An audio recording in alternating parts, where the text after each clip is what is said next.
23. From looking at the place, you wouldn't have known Lexi and I had spent the entire weekend cleaning Dad's apartment just 2 weeks ago.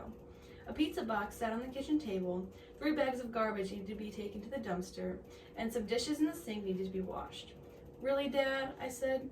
You couldn't tidy up a little? And why does it always smell like peas in here? Dad sat on the couch, putting his feet up and laying back. I've been busy, but now that you guys are here, I thought you'd like to help me straighten up. And I like peas.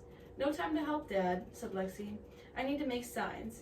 She had bought both her regular suitcase and a giant portfolio case filled with art supplies. She hurried into her bedroom to work. I hoped you could do some dusting, began Dad, but Lexi was gone. He looked straight at me.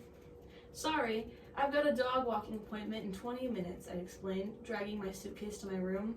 You guys can't help a little, squeaked Dad in a small, desperate voice. Sorry, I said. Sorry, hollered Lexi from her room.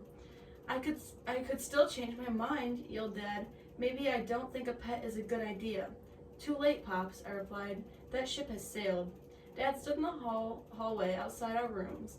I didn't like to unpack when I visited, because that just meant I had to pack again in a day or two, so I threw my suitcase in the corner. I've made some fun plans for us, said Dad. I thought we could see a movie. Sorry, I'm too busy, I said. Lexi yelled, Me too. Lexi, we could go shopping, shouted Dad. Sorry, yelled Lexi. Otto, we could play soccer, he pleaded. Sorry, I said. We could play sorry, said Dad, referring to his favorite board game. Sorry, I said, and then he quickly muttered, I mean, no thanks. Dad stood in my doorway with a frown on his face. He usually acted like he had to do some sort of father-kid bonding when we visited, since we only saw him every other week. But this was the home stretch. I didn't have the time for parents. I had responsibilities now. I couldn't play games, but I had to admit that playing soccer and sorry sounded fun. How's saving money going? Dad asked as I hurried past him. Good. You know, I always wanted a dog myself. I know, Dad, I said, heading to the front door. He followed me. I thought we could go out to eat tonight, he said. I doubt I'll have the time.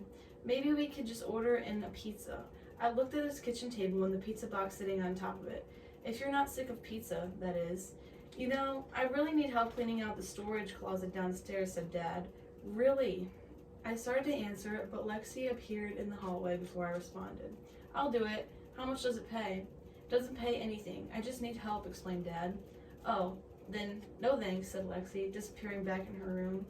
Don't look at me, I said, holding my arms up after Dad turned to me and threw me an eager smile. I'm booked. I walked out of the apartment. I shouldn't have to pay my own kids for quality father-child bonding time, Dad cried after me. But I was already hurrying down the hall. Although I did have one of his trash bags in my hand, I figured I could toss it into the dumpster on my way out. It was the least I could do. When I arrived back at the apartment around dinner time, Lexi was in her room and Dad was eating pizza by himself on the couch. I grabbed a slice and leaned back on the recliner next to him. How was dog walking? Asked Dad. I'm impressed. Both you and Lexi are working really hard. If I don't work hard, we'll get a cat. I raised my voice so Lexi could hear me. And we are not getting a cat. We are not getting a dog, she yelled back. Dad's apartment has thin walls. Growing up, your Aunt Rosalind wanted a cat, said Dad. But I wanted a dog, just like you. What happened? I asked between pizza bites. I needed to eat fast so I could make my final appointment, which was across town. Staying with Dad meant longer bike rides to get to my dog walking gigs. Half my time was spent traveling. I wish Dad lived closer to Mom's house. We couldn't agree, so we got neither. I ended up getting a turtle, but I didn't know how to feed it, and dumped the entire box of turtle food on its head, and it suffocated. I was only about 5 years old. It's much better having a dog, I agreed. You probably couldn't buy enough dog food to dump on its head and kill it. Probably not. Any pizza left? Asked Lexi, entering the room. She snagged a slice and plunked down on the couch. I couldn't help noticing all the paint and glitter on her hands. There was some in her hair and on her nose, too. Done for the night? Asked Dad. We could still catch a movie. Just taking a 5-minute break, explained Lexi. I need to get going, too. I took a final slice for the road. Maybe next time, whimpered Dad, frowning. As long as Fluffer Nutter can come along, said Lexi with a giggle. We are so not getting a cat, I yelled as I stepped into the hallway. We are so not getting a dog, Lexi screamed back at me.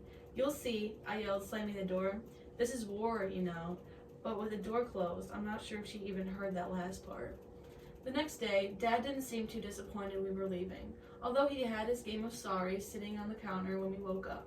He put my glass of morning orange juice next to it and said things like, "I'm sorry you can't stay," and "Sorry you have to work so hard." I pretended I didn't understand what he was getting at. When we got back to Mom's house, Lexi needed to run out and buy more art supplies. She goes through them faster than I go through candy the day after Halloween. We passed each other on the staircase. "Dad seemed pretty bummed we're so busy," Lexi said. I nodded. "Only a few days left, though." "I can't believe you turned down the chance to go shopping," she smiled. There's a first time for everything." "Are you getting close to $500? "Very close," I assured her. "Any minute now." "Really?" Lexi laughed. "Any minute? You mean in 2 minutes you're going to have $500? "Fine. Not any minute," I admitted. "But soon. Sooner than you," I added, squinting my eyes. I hated when Lexi acted nice to me. You shouldn't be nice to the enemy during war. It's just confusing. Lexi smiled and waved as she ran downstairs, but I glared at her the whole way. I had to be tough, unforgiving, vicious. That's what war is all about. I thought of horrible things I could do to her. Cut off her hair, paint her face green, duct tape her to the ceiling, steal her bed. None of those ideas were good enough, though. After all, I owed Lexi a lifetime of payback for being annoyingly perfect all the time. Winning this challenge and owning a dog would be the perfect revenge. In her hurry to get supplies, Lexi left her bedroom door open. As I entered the second-floor hallway, I saw it. Just a crack, a streak of light shining from a window and onto the carpet of my feet. I hesitated in front of it. She was gone. Mom was downstairs. Somewhere in her room was a pile of money. How close was she? I kept imagining her riches, piles of gold coins raining down like a waterfall. I needed to know, just a peek. Did I have a chance of winning this war? So I crept noiselessly into her room. I knew she would kill me if she ever found out. Mom would probably let her, so I had to be careful. I wasn't going to do anything bad. Just count her money, that's all. See how close she was. And if she wasn't close, I could breathe a little easier and worry about my own money earning. Her room was a world of sparkly glitter. There were half-dozen signs in various states of creation, partially done, half done, mostly done, all done. One of the boards said, "Get your food at Schnood's," but I couldn't bear to read the others. I seethed. First, Mr. Schnood fired me. Then he hired the competition. I'd put him on the top of my revenge list after Lexi. Maybe I'd go to his store and topple over another pyramid of cans. That would show him. I was pretty sure I knew where Lexi hid her money. In a jewelry box in the bottom of the drawer of her nightstand. She had showed me her cash supply when I was 6 years old. You should be careful what you show people. It can come back and haunt you later. I pulled open the nightstand drawer. The jewelry box was sitting inside with its painted pink princesses and unicorn stickers. I lifted the box, put it on her bed, and opened it. Money, a big stack of it, and not just $1 bills, but 5s, 10s, and a couple 20s even. I dumped it on the bed and just started to count when I heard the front door close downstairs. Lexi, she was back. I recognized her footsteps immediately. She must have forgotten something, but she would never forget me sneaking into her room. I threw the money back into the jewelry box, slammed it closed, and stuffed it back in her drawer. My heart pounded. As I turned to sprint out of the room, I saw a $20 bill on the bed. I didn't have the time to put it back in the box, and I couldn't just leave it there as evidence, so I seized it. I stepped into the hall and stuffed the bill in my front pocket, just as Lexi walked up the final staircase. "Were you in my room?" she asked, narrowing her eyes. "If I had been in your room, I'd be covered in grossness, so no." "You're already covered in grossness. That's from talking to you." She rolled her eyes. I went down the stairs. From my pocket, the $20 bill stuck out. I stared at it.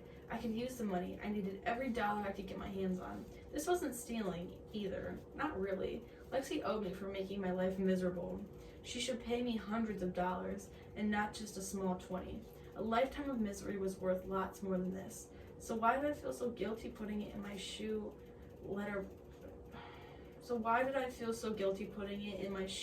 later that night?